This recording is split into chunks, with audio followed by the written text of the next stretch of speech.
ജീവനക്കാരുടെ തടഞ്ഞുവെച്ച ആനുകൂല്യങ്ങളുടെ മുൻകാല പ്രാബല്യം അടുത്ത സർക്കാരിന്റെ ചുമലിൽ കെട്ടിവയ്ക്കുന്നത് വഞ്ചനാപരമാണെന്നും അത് ഈ സർക്കാരിന്റെ കാലയളവിൽ തന്നെ നൽകണമെന്നും doctor P V. Pushpaja. Kerala NGO association Kasaragod ജില്ലാ കമ്മിറ്റി വനിതാ ഫോറത്തിന്റെ നേതൃത്വത്തിൽ സിവിൽ സ്റ്റേഷനിൽ സംഘടിപ്പിച്ച പട്ടിണിക്കഞ്ഞി സമരം ഉദ്ഘാടനം ചെയ്ത് സംസാരിക്കുകയായിരുന്നു അവർ. ഡ്രീം ഫ്ലവർ IVF സെന്റർ കേരളത്തിലാദ്യമായി AI എംബ്രിയോസ്കോപ്പി സാങ്കേതികവിദ്യയിലൂടെ വന്ധ്യതാ ചികിത്സയിൽ വിപ്ലവം സൃഷ്ടിച്ച 14 വർഷത്തെ പാരമ്പര്യം, 10,000-ലധികം പുഞ്ചിരികൾക്ക് സാക്ഷ്യം വഹിച്ച മികവ്. ഇപ്പോൾ വെറും 60+ മെഡിസിൻ IVF പാക്കേജ് ഡ്രീം ഫ്ലവറിൽ മാത്രം. Dream flower IVF centre, opposite police station, Kasaragod. ജീവനക്കാരുടെ തടഞ്ഞുവെച്ച ആനുകൂല്യങ്ങളുടെ മുൻകാല പ്രാബല്യം അടുത്ത സർക്കാരിന്റെ ചുമലിൽ കെട്ടിവയ്ക്കുന്നത് വഞ്ചനാപരമാണെന്നും അത് ഈ സർക്കാരിന്റെ കാലയളവിൽ തന്നെ നൽകണമെന്നും ഗാന്ധി ദർശൻ സംസ്ഥാന vice president doctor P V. Pushpaja പറഞ്ഞു. 286 മാസത്തെ ക്ഷാമബത്ത കുടിശ്ശിക നീട്ടിക്കൊണ്ടുപോകുന്നതിൽ പ്രതിഷേധിച്ച് കേരള NGO അസോസിയേഷൻ കാസർഗോഡ് ജില്ലാ കമ്മിറ്റി വനിതാ ഫോറത്തിന്റെ നേതൃത്വത്തിൽ സിവിൽ സ്റ്റേഷനിൽ സംഘടിപ്പിച്ച പട്ടിണിക്കഞ്ഞി സമരം ഉദ്ഘാടനം ചെയ്ത് സംസാരിക്കുകയായിരുന്നു അവർ. ഒരു വിഭാഗം കേസിന് പോയപ്പോൾ പറഞ്ഞിരിക്കുന്നത് എന്താണെന്നറിയോ?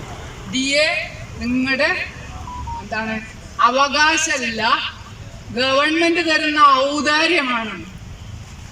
അത് വിവരക്കേട് കൊണ്ട് പറയുന്നതെന്ന് ഞാൻ പറയുള്ളൂ. കാരണം അത് അട്ട വിവരക്കേടാണ്. കാരണം നമ്മൾക്ക് സുപ്രീം കോടതി തന്നെ പറഞ്ഞിട്ടുണ്ട്, DA എന്ന് പറയുന്നത് കാലാകാലങ്ങളായിട്ട് വരുന്ന ചെലവിന്റെ വില സൂചികയുടെ അടിസ്ഥാനത്തിൽ പ്രഖ്യാപിക്കുന്ന നമ്മുടെ ജീവനക്കാരുടെ അവകാശമാണ്.